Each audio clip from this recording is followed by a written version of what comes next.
Good Morning Business, Business Today.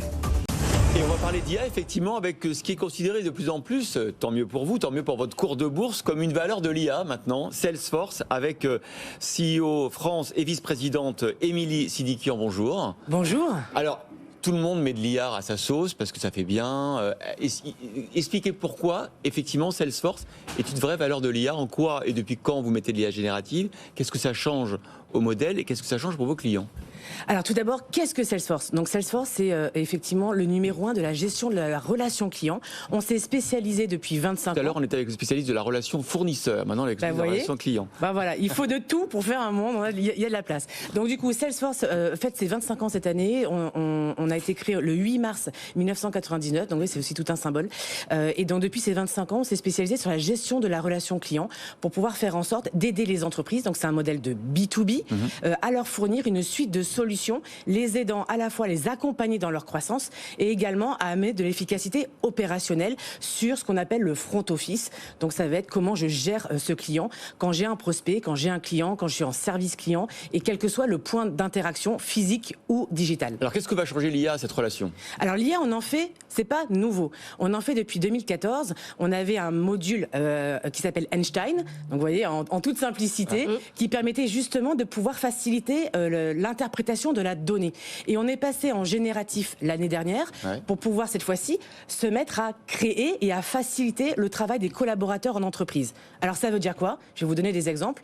Quand vous devez sur un site internet mettre à jour des milliers de fiches produits, bien en fait l'IA génératif va vous simplifier la mise à jour de ces fiches en vous proposant un exemple de texte, en vous proposant la bonne image, en vous proposant des campagnes marketing ciblées et finalement en allant vers de l'hyper personnalisation pour être plus pertinent auprès de vos clients. Ce qu'il y a, c'est que l'intelligence artificielle générative dans votre activité, la gestion des devis, les supports clients, les campagnes de promo, c'est vital. C'est-à-dire que soit vous passez à l'intelligence artificielle, soit vous êtes cuit en fait. Alors vous savez, on a fait justement le World Tour hier, donc on avait 10 000 personnes porte de Versailles, c'est le grand événement pour le marché français et on avait sur scène, on a accueilli justement des clients qui ont été extrêmement clairs et transparents. Ils ont dit 2023, ça a été finalement l'IA du grand public.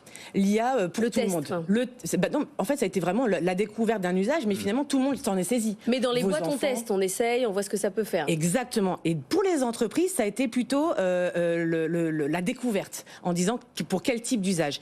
Et en fait, ça a permis justement d'arriver à cibler où l'IA était pertinente. Et il y a eu un peu cet écueil, alors c'est pas grave, il faut justement apprendre en marchant, en se disant, il y a eu comme vous le disiez, des grands noms de l'IA qui sont sortis, et on s'est dit, quand on est une entreprise, je prends de l'IA, et puis je vais voir ce que je peux en faire.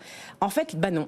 L'équation, elle est différente. C'est de se dire, pour quel usage? Où sont mes données pour cet usage-là? Et du coup, quelle IA je dois choisir? Il y a une question très importante, Émilie Sidiquian, sur l'IA aujourd'hui. Beaucoup nous disent que c'est la nouvelle révolution industrielle, que ça va transformer le process. Donc la question c'est, est-ce que ça va augmenter la productivité, notamment dans la relation client?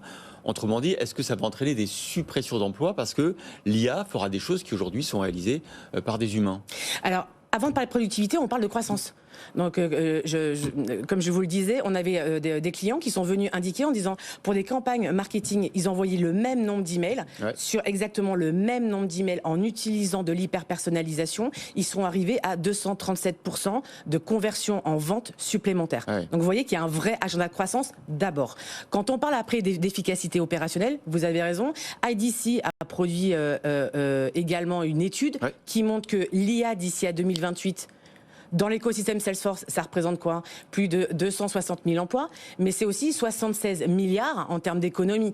Donc la question de se dire, est-ce que oui ou non, il y a une déperdition d'emplois d'un point de vue économique? Je pense que non. D'un point de vue compétence, il y a une vraie rotation et il y a une vraie conduite du changement et des plans d'accompagnement conséquents que les entreprises doivent engager aujourd'hui. Après, c'est pas un gros mot, si ça permet d'augmenter la productivité des salariés. On la cherche, la productivité, en ce moment. Elle se dégrade plutôt.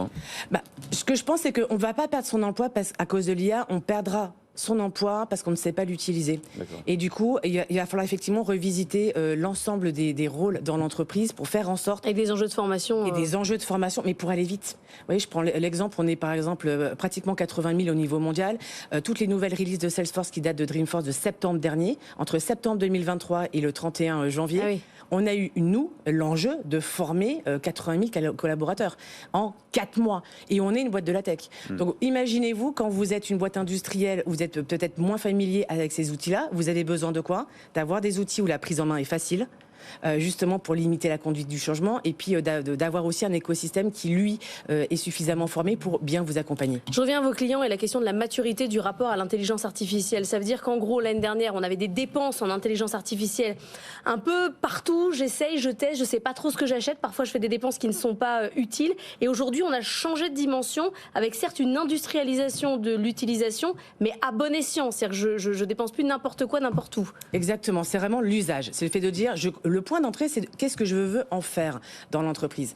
Donc, comme on est spécialisé sur la donnée client, si vous demandez à un chatbot que vous auriez sur votre téléphone d'organiser vos vacances, c'est de la donnée qui est publique et vous allez avoir un bon résultat. Si vous voulez savoir quels sont le top 3 de vos opportunités pour la semaine, ou de pouvoir savoir quel segment de marché fonctionne ou pas, bah là, le résultat ne sera pas bon.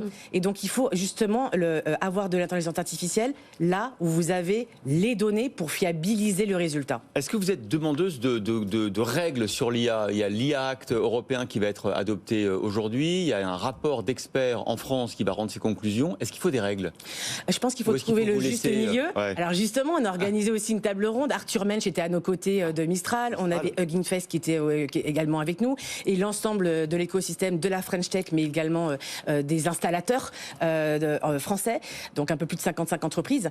Et en fait, vous voyez, on est ensemble et on se dit quoi? On se dit, ça va vite. Le test and learn des usages, c'est pas que pour les entreprises, c'est aussi pour les boîtes de la tech d'arriver justement à innover avant justement de réguler. Et ensuite, c'est de quand même avoir cette intention forte pour protéger. Quand on parle de données privées, c'est important. On parle de consommateurs. Donc IA Act, vous dites bonne ou mauvaise nouvelle? Parce que c'est aujourd'hui. Hein. Alors, aujourd'hui, je pense qu'il faut trouver le juste milieu. On va voir.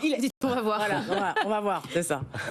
Merci beaucoup d'avoir été avec nous. Émilie Siddiquian, vice-présidente exécutive et CEO de Salesforce.